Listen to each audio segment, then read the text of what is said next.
Bonjour à tous, nous sommes au UGC Ciné-Stéal pour ce mercredi de sortie et je suis ce matin avec un visage que vous connaissez sur des briefings. Il s'agit bien sûr de Frédéric Monroe, directeur de la distribution de la Walt Disney Company. Bonjour Frédéric. Bonjour.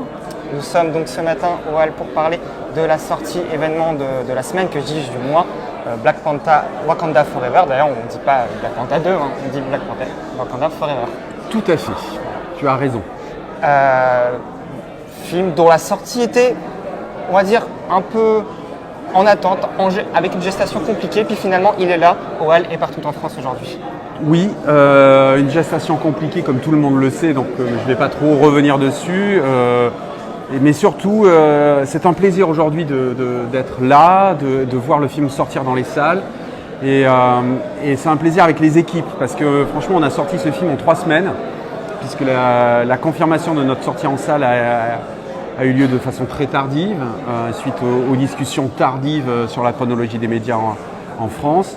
Et voilà, là, donc aujourd'hui, c'est vraiment une journée spéciale pour nous, pour l'équipe studio de la Walt Disney Company. Mais vraiment, comme je l'ai déjà dit, mais une journée de plaisir.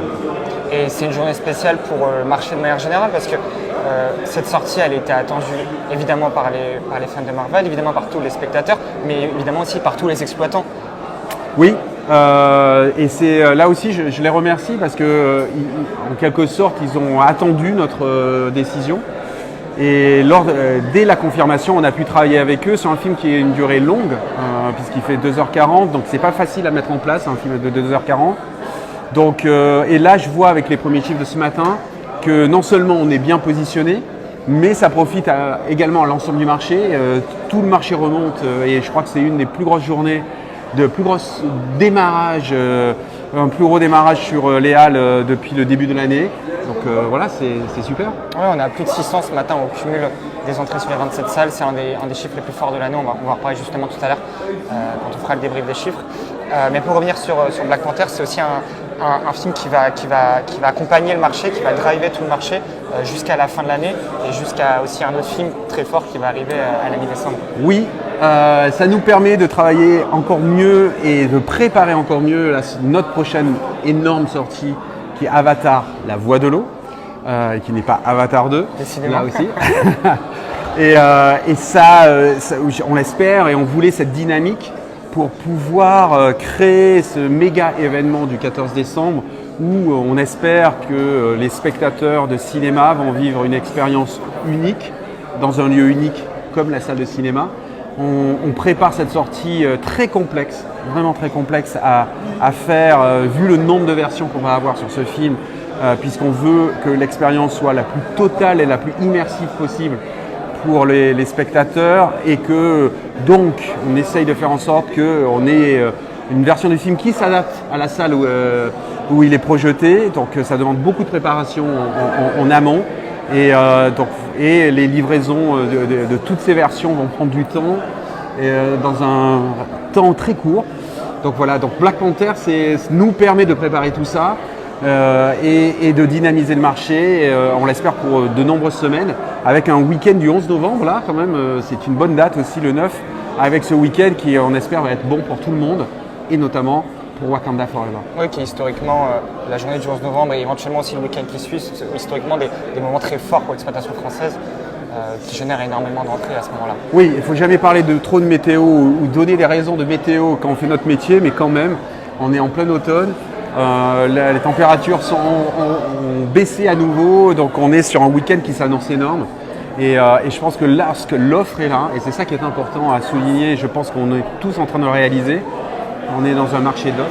Si l'offre de film correspond à ce que veulent voir les spectateurs, ils sortent de chez eux et ils viennent au cinéma. Et c'est ça qui est très important, c'est sortir de chez soi, aller au cinéma et vivre une expérience film au cinéma. Et on est là pour ça. Black Panther Wakanda Forever a été fait dans un contexte aussi particulier avec le décès de son acteur principal Chadwick Boseman en 2020. Est-ce qu'il y a eu des discussions au studio pour savoir si cette suite devait quand même se faire? Est-ce qu'il y a eu des changements aussi qui ont été, j'imagine qu'il y a eu des changements dans le scénario, mais comment cette bascule a pu être possible?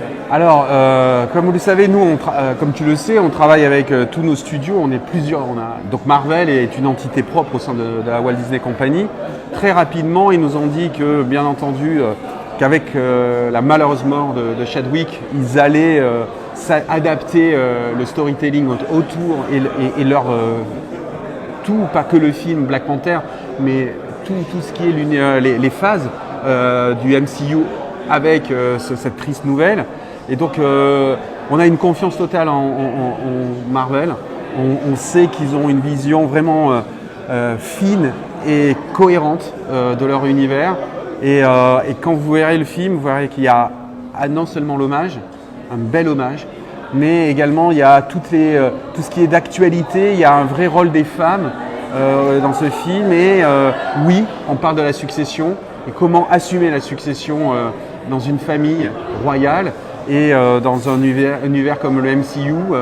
Comment remplacer Black Panther, un Black Panther qui était unique et qui restera unique lui aussi. Voilà, et puis en plus le film marque la fin de la 4e phase pour Marvel. Fin de la phase 4, début de la phase 5 avec un prochain film en février qui est Ant-Man et qui est une phase qui s'annonce épique.